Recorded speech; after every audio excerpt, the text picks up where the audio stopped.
2021년 9월 14일 화요일 천안광성교회 새벽기도회를 시작하겠습니다. 다같이 사도신경으로 우리의 신앙을 고백하겠습니다. 나는 전능하신 아버지 하나님 천지의 창조주를 믿습니다. 나는 그의 유일하신 아들 우리 주 예수 그리스도를 믿습니다. 그는 성령으로 잉태되어 동정녀 마리아에게서 나시고 본디오 빌라도에게 고난을 받아 십자가에 못 박혀 죽으시고 장사된 지 사흘 만에 죽은 자 가운데서 다시 살아나셨으며 하늘에 오르시어 전능하신 아버지 하나님 우편에 앉아 계시다가 거기로부터 살아있는 자와 죽은 자를 심판하러 오십니다. 나는 성령을 믿으며 거룩한 공교회와 성도의 교제와 죄를 용서받는 것과 몸의 부활과 영생을 믿습니다. 아멘. 찬송가 539장입니다.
오늘 우리에게 주시는 하나님의 말씀은 신약성경 누가복음 18장 1절부터 43절까지의 말씀입니다.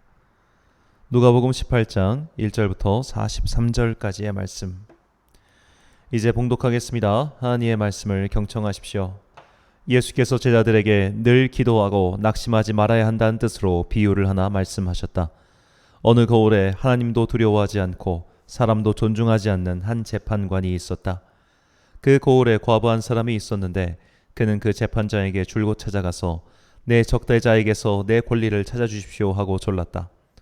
그 재판관은 한동안 들어주려고 하지 않다가 얼마 뒤에 이렇게 혼자 말하였다. 내가 정말 하나님도 두려워하지 않고 사람도 존중하지 않지만 이 과부가 나를 이렇게 귀찮게 하니 그의 권리를 찾아주어야 하겠다. 그렇게 하지 않으면 그가 자꾸만 찾아와서 나를 못 견디게 할 것이다. 주님께서 말씀하셨다. 너희는 이 불의한 재판관이 하는 말을 귀담아 들어라. 하나님께서 자기에게 밤낮으로 부르짖는 택하신 백성의 권리를 찾아주시지 않으시고 모른 채 하시고 그들을 오래 내버려 두시겠느냐. 내가 너희에게 말한다. 하나님께서는 얼른 그들의 권리를 찾아주실 것이다. 그러나 인자가 올 때에 세상에서 믿음을 찾아볼 수 있겠느냐. 스스로 의롭다고 확신하고 남을 멸시하는 몇몇 사람에게 예수님께서는 이 비유를 말씀하셨다. 두 사람이 기도하러 성전에 올라갔다. 한 사람은 바리새파 사람이고 다른 한 사람은 세리였다. 바리새파 사람은 서서 혼자말로 이렇게 기도하였다. 하나님 감사합니다. 나는 남의 것을 빼앗는 자나 불의한 자나 간음하는 자와 같은 다른 사람들과 같지 않으며 더구나 이 세리와는 같지 않습니다. 나는 일해에 2번씩 금식하고 내 모든 소득의 11조를 바칩니다. 그런데 세리는 멀찍이 서서 하늘을 우러러 볼 엄두도 못 내고 가슴을 치며 아 하나님 이 죄인에게 자비를 베풀어 주십시오 하고 말하였다. 내가 너희에게 말한다. 의롭다는 인정을 받고서 자기 집으로 내려간 사람은 저 바리새파 사람이 아니라 이 세리다.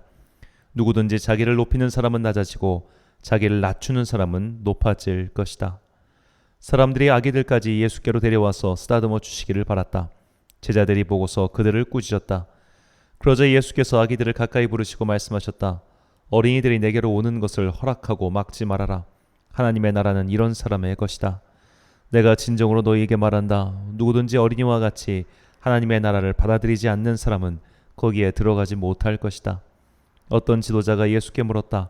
선하신 선생님, 내가 무엇을 해야 영생을 얻겠습니까? 예수께서 그에게 말씀하셨다. 어찌하여 너는 나를 선하다고 하느냐? 하나님 한 분밖에 선한 분이 없다. 너는 계명을 알고 있을 것이다. 간음하지 말아라, 살인하지 말아라, 도둑질하지 말아라, 거짓으로 증언하지 말아라, 내 부모를 공경하여라 하지 않았느냐? 그가 말하였다. 나는 이런 모든 것은 어려서부터 다 지켰습니다. 예수께서 이 말을 들으시고 그에게 말씀하셨다. 내게는 아직도 한 가지 부족한 것이 있다. 내가 가진 것을 다 팔아서 가난한 사람들에게 나누어 주어라. 그리하면 내가 하늘에서 보화를 차지하게 될 것이다. 그리고 와서 나를 따라라. 이 말씀을 듣고서 그는 몹시 금신하였다. 그가 큰 부자이기 때문이었다. 예수께서는 그가 근심에 사로잡힌 것을 보시고 말씀하셨다. 재물을 가진 사람이 하나님 나라에 들어가기는 참으로 어렵다. 부자가 하나님의 나라에 들어가는 것보다 낙타가 바늘기로 들어가는 것이 더 쉽다. 이 말씀을 들은 사람들이 말하였다. 그렇다면 누가 구원을 얻을 수 있겠습니까? 예수께서 말씀하셨다. 사람은 할 수 없는 일이라도 하나님은 하실 수 있다.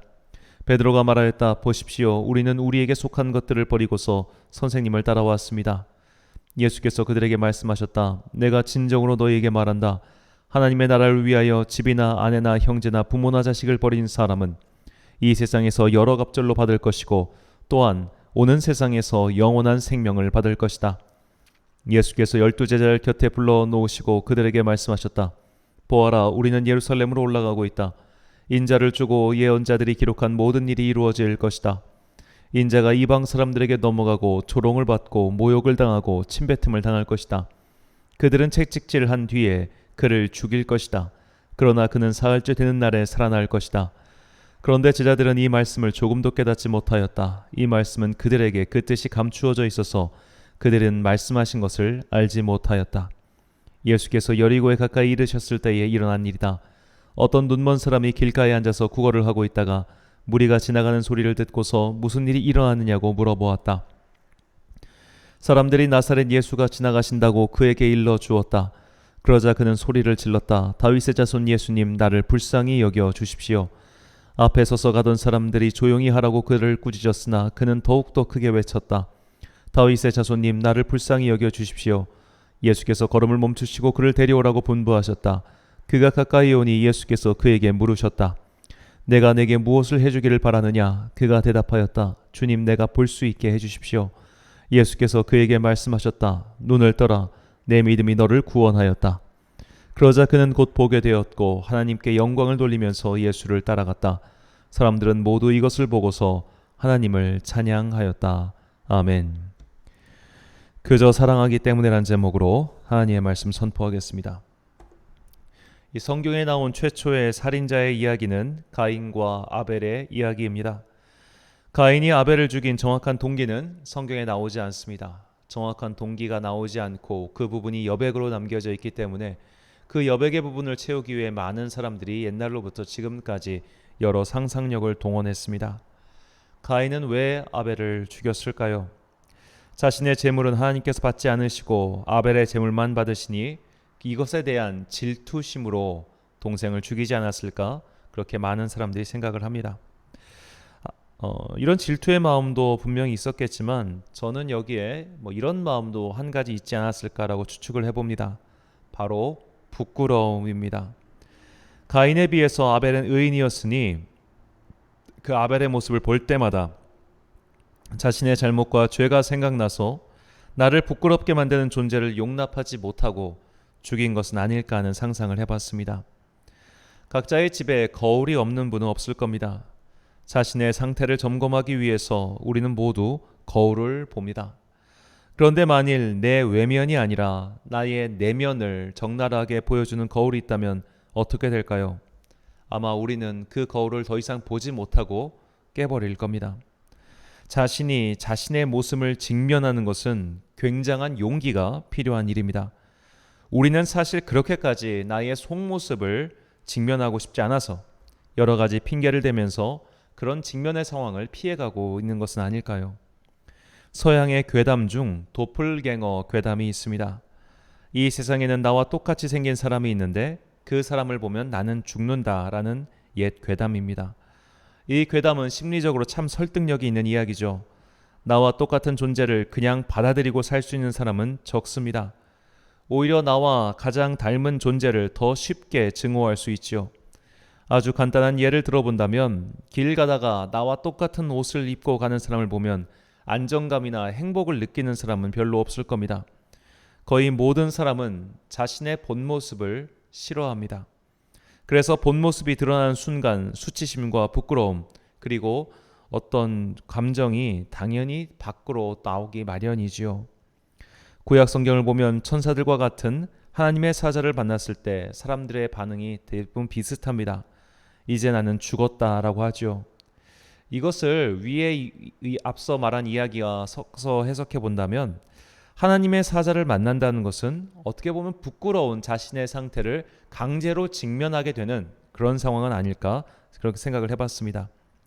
자신의 내면을 본 사람들은 시커멓고 죄로 가득한 속사람 때문에 진저리가 나게 됩니다.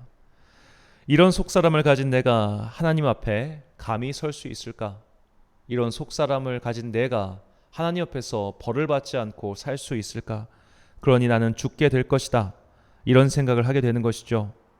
그만큼 하나님 앞에 나온다는 것, 즉 기도로서 하나님 앞에서 자신의 솔직한 내면이 들킨다는 것은 참 끔찍하기까지 한 일입니다. 그러나 그것을 넘어서지 않으면 신앙생활은 문화생활의 수준을 벗어날 수 없습니다. 내 내면을 돌아볼 때마다 끔찍할 수 있습니다. 기도할 때마다 과거의 죄가 생각나서 계속 발목을 붙잡힐 수도 있습니다. 그러나 그때도 포기하지 말고 기도해야 합니다. 오늘 예수님께서는 아무리 죄인이라고 할지라도 포기하지 않고 기도해야 할 것을 말씀하고 계십니다. 오늘 본문인 누가복음 18장 1절부터 14절까지는 두 가지 이야기가 나옵니다. 오직 누가복음에서만 나오는 이 이야기는 사실 두 개의 이야기지만 한 개의 주제를 전달하고 있습니다. 그 주제는 바로 기도입니다. 본문 1절과 9절 말씀입니다.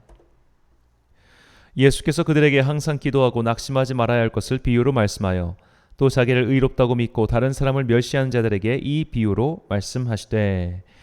첫 번째 이야기는 홀로 된 여인의 이야기였죠. 그녀가 사는 마을에 재판관이 있었는데 그 재판관은 불의한 재판관이었습니다. 하지만 이 여인은 그를 끝까지 붙잡고 늘어졌고 마침내 원하는 바를 얻었습니다.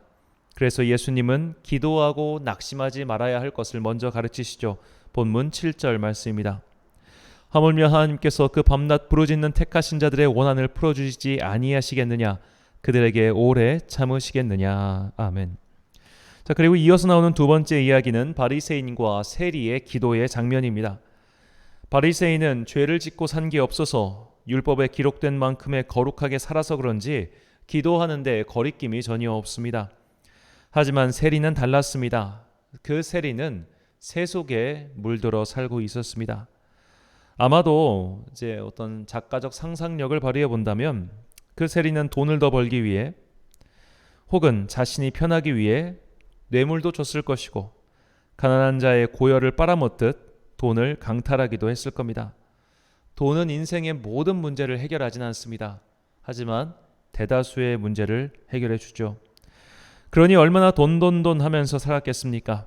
세상은 돈 있는 사람을 혹은 경멸할지언정 무시하지는 못합니다. 그 세리는 그렇게 악착같이 살았을 겁니다. 그러고 나니 자신에게 과연 무엇이 남았을까요? 돈만 남고 모든 관계가 무너지고 사라지고 말았을 겁니다. 그런 허탈한 마음으로 그는 주님 앞에 나왔습니다. 그래서 주님께 기도를 하려고 하니 자신이 저지른 수많은 악행과 죄악들이 생각났습니다. 그는 차마 기도할 수가 없어서 그저 고개를 푹 숙이고 가슴을 칠 뿐이었습니다. 본문 13절 말씀입니다. 세리는 멀리 서서 감히 눈을 들어 하늘을 쳐다보지도 못하고 다만 가슴을 치며 이르되 하나님이여 불쌍히 여기소서 나는 죄인으로소이다 하였느니라. 아멘. 자, 이 두 이야기의 공통점은 홀로 된 여인이든 세리든 그들이 한 기도의 응답을 받았다는 겁니다. 기도의 응답을 받았다는 관점에서 예수님께서는 오늘 기도하는 자의 자세에 대해서 가르쳐주고 계시는 겁니다. 그대가 아무리 죄인이라고 할지라도 아무리 하나님 앞에서 고개를 들 수 없는 지경이라 할지라도 그대는 기도를 포기해서는 안 된다라고 주님은 말씀하시는 것이죠. 그렇게 포기하지 않고 기도하는 사람은 반드시 응답을 받는다. 이것이 주님의 말씀이며 우리에게는 큰 위로가 됩니다. 1990년대 이 바퍼 사역으로 유명하신 최일도 목사님의 이야기입니다.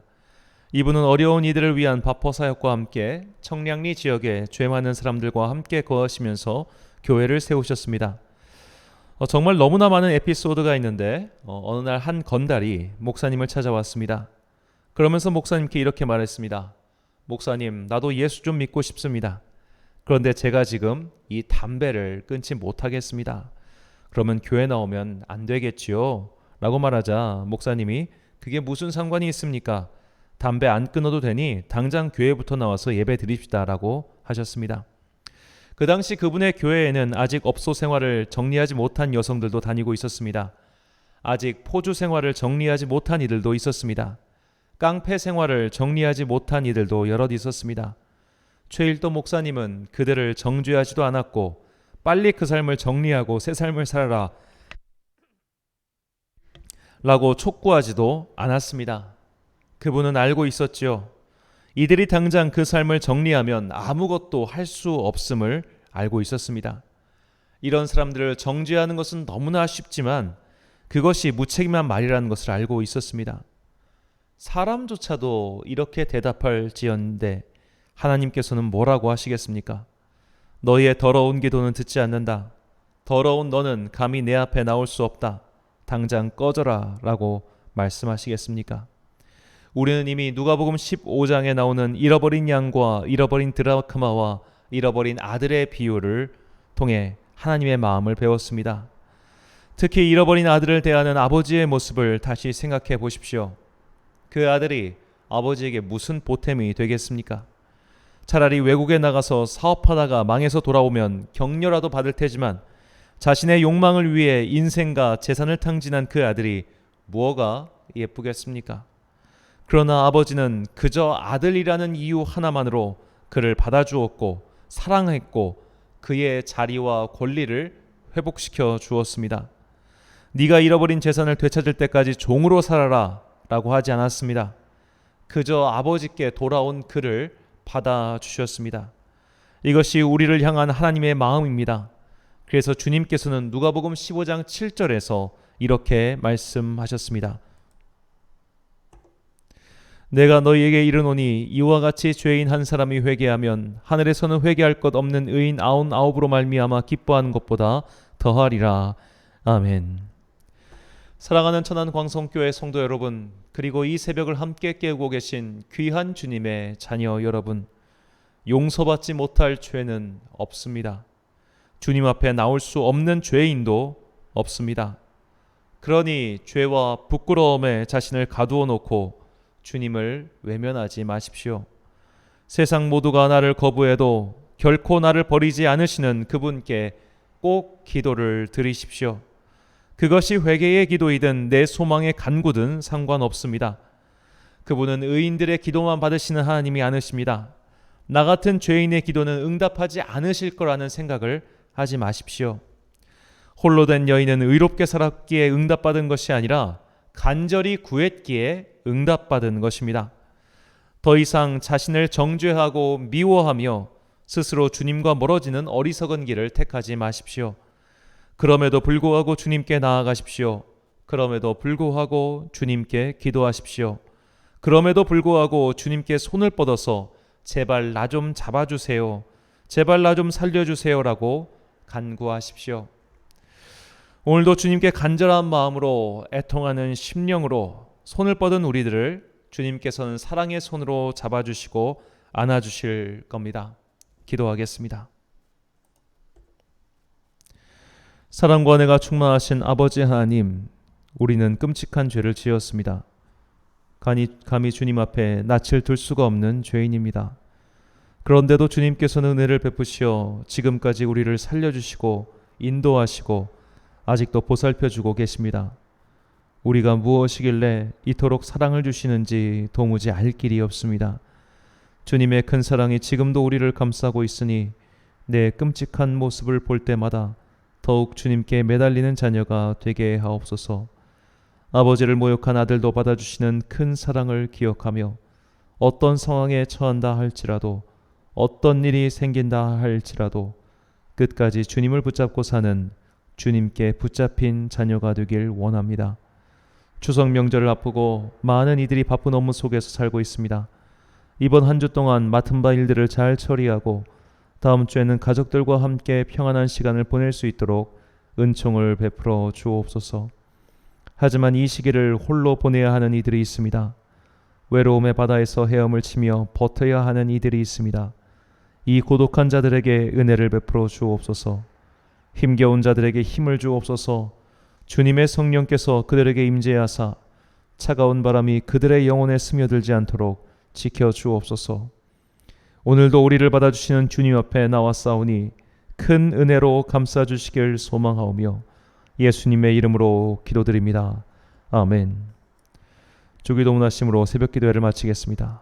하늘에 계신 우리 아버지, 아버지의 이름을 거룩하게 하시며 아버지의 나라가 오게 하시며 아버지의 뜻이 하늘에서와 같이 땅에서도 이루어지게 하소서. 오늘 우리에게 일용할 양식을 주시고 우리가 우리에게 잘못한 사람을 용서하여 준 것 같이 우리 죄를 용서하여 주시고 우리를 시험에 빠지지 않게 하시고 악에서 구하소서. 나라와 권능과 영광이 영원히 아버지의 것입니다. 아멘.